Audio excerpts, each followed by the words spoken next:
When you say the unemployment industry, do you mean people who make their living through unemployment? Well, I just look at all of the money that is allocated by government every year to unemployment benefits. It's a $100 billion industry, if you think of it that way.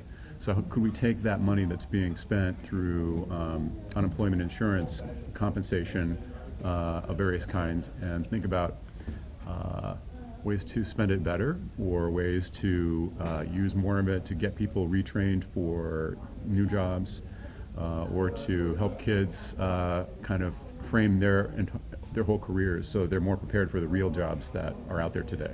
A lot of people say the reason we can't fill these open positions is that there just aren't any people out there with those skills.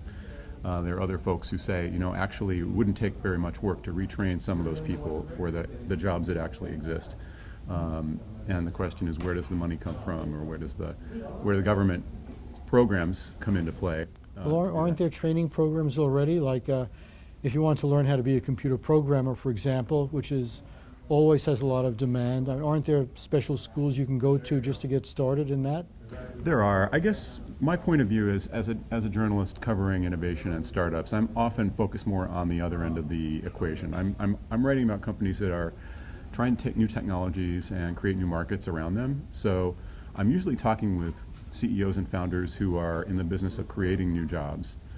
And if you're talking about a tech startup in its first year or its first 3 years, a lot of those jobs are, engineers, programmers, product designers, marketers. There's a very specific set of skills you need to get a new company off the ground. And those companies have a lot of trouble finding employees these days because just we're living in a boom time. It may not feel that way to everyone, but we're living in an incredible boom time right now in terms of startup activity and the number of new ideas percolating up and the amount of growth that is happening and could happen. And so there's enormous competition for the skilled people to fill those types of roles. I mean, everybody here at this conference is interested in some way because of their job or their history or the field they come from in that question of exactly how you match up resources, educational resources with the people who need job training. And, for example, there are people here from companies like Coursera, which is an online, as they say, a massively online open course company or MOOC company.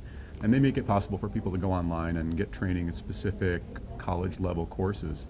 And that kind of setup might be exactly what's needed to help people polish or adapt their skills after they become unemployed and they need to get back into the market. We're talking about something that used to be called vocational training, like you learn how to fix cars, for example, or do plumbing or electrical work. But the work is a little bit more technical, but basically you're preparing yourself to fill a slot, to do a job. I think that's the sort of training we're talking about, except it's online. The whole idea behind these MOOC companies is that it's cheaper to deliver this kind of instruction over the internet than it is to actually bring people together in like an auto shop and have them all do hands-on training around an actual car. So I think there's a real dilemma, like how do we actually train people for the more hands-on things like electrical engineering, plumbing, electricians. How are we going to actually train tomorrow's service providers with skills that they can't learn through a video lecture? That's a big question.